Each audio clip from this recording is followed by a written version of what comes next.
few weeks ago, I talked about Syria and what would happen next. Largely to save you watching it, I said it probably won't be good and I've no idea what will happen, and I don't think anyone quite knows what will happen.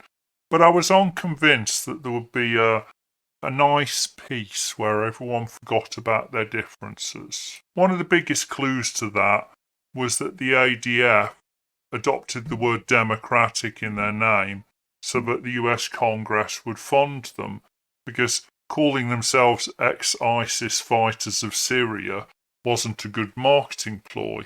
Well, we're a month on now.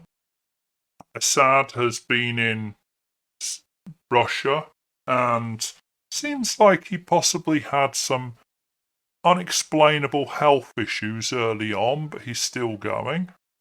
The democratic forces have taken over the majority of the country, but conflict is still raging. And we've not really covered it in the news anymore because it's not interesting. There are countries that are interesting, so Palestinians, they're interesting. So anything that happens to them, we talk about it. Israel, they tend to be heavy handed, so anything they do, we talk about it. Ukraine has been interesting. They've had that tick for the last few years. So we want to know what's going on in Ukraine. I mean, it is a war right on our borders. But Syria's not far from Europe. It's on the cusp of Europe. And what happens there will have a way of spilling into Europe. When all these 24-hour news channels came on, we were promised so much news. There's so many stories to cover. In many ways, there is. There is an immensity of stories around the world to cover. But nobody really cares about most of them. That's the brutal truth. People are rising up against Gaddafi. Oh, well, yeah, that's a story. We'll cover that. We cover that, then our politicians respond. Lord David Cameron, the last Foreign Secretary as Prime Minister, was cheerleader in chief for destroying the Libyan government. Well, look how well that went. A knee-jerk reaction to a vaguely informed awareness of what was going on. I remember watching a programme, Holidays in the Axis of Evil, where a journalist went around countries that were in the axis of evil. And in most of them, he was greeted with only a healthy amount of observation. In Iran, he was arrested for fear that he might be dancing in public. But in most places, Afghanistan and Korea, he was just talked to by people. It was interesting because he spoke to the common man. He took an interest in the common man. In Libya, he was sitting on a street late at night with a crowd of young Libyans who were drinking coffee, smoking cigarettes, and they teased him that Libya had more freedom than Britain did because they asked him how many pornography channels there were on our TV. And when he said, they said, well, we've got a lot more, so, we have access to more, so we have more freedom. Life under Gaddafi wasn't good. It wasn't great. But it's not as black and white and simple. For the majority who did nothing and said nothing and kept their thoughts to themselves, they got on with their lives. I had a friend who was from East Germany, and he lived through the fall of the Berlin Wall. And when I asked him about the events that happened, he was only vaguely aware of them because he wasn't interested in politics. Well, people like him were fine under Gaddafi. The problem is when the strong man went, the country made up of factions that don't really sit as a single country tears itself apart.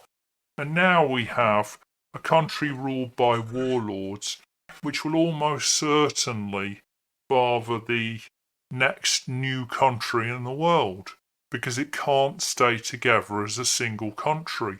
And the closest we can hope for peace is that they will split amicably. But really, we're looking at a post-apocalyptic country destroyed by that supposed freedom. Well, Syria is closer, and Syria is right on the borders of Europe, but there's not really a massive interest in it. There was a disapproval of Assad, rightly so. There was a disgust at his actions. There was a disgust at the way the Russians exploited him to destroy the country more, to get ports and airports and prestige in the Middle East. But now Syria has ended. It's becoming a new country. There's very little interest in what's going on. Loads of Christians were executed last week. Not going to be any coverage of that. 1,500 to 2,000 Alawites were executed.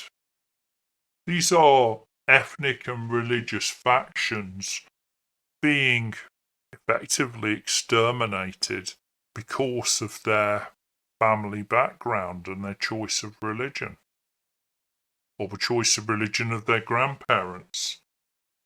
But this isn't interesting. Interesting is Palestine. That gets covered if anything happens. And terrible things happen there. But one of the reasons the news is so tonally deaf to some of the appalling things Hamas have done is it's a defined truth about countries. It has to be kept simple. Libya, Gaddafi bad, therefore bad for the people. Syria, Assad bad, therefore after he's gone it will be better. But the truth is, Assad bad doesn't mean it's better after Assad. It just means they've got a bad, evil leader who exploits his people and murders them whenever they step out of line, or he decides that he doesn't like them. Now that we've moved on from that, and people can't even remember the name of the leader of the ADF, well, we get a few headlines about executions of Alawites, but very little detail and no mention of the Christians.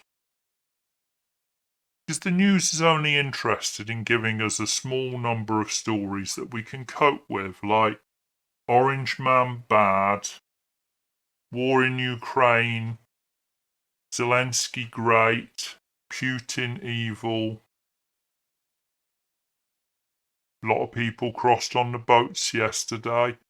And again, there's an example of this. The boat crossings, although it's outrageous that 6.6 billion have been spent on illegal migrants in Britain, the illegal migrants are the tip of the iceberg compared to those who've been brought in legally to do jobs that could have been filled anyway. Do we really believe that care homes can't provide care for old people unless they bring in immigrants? If that is true, who's going to provide it to those people when they get old?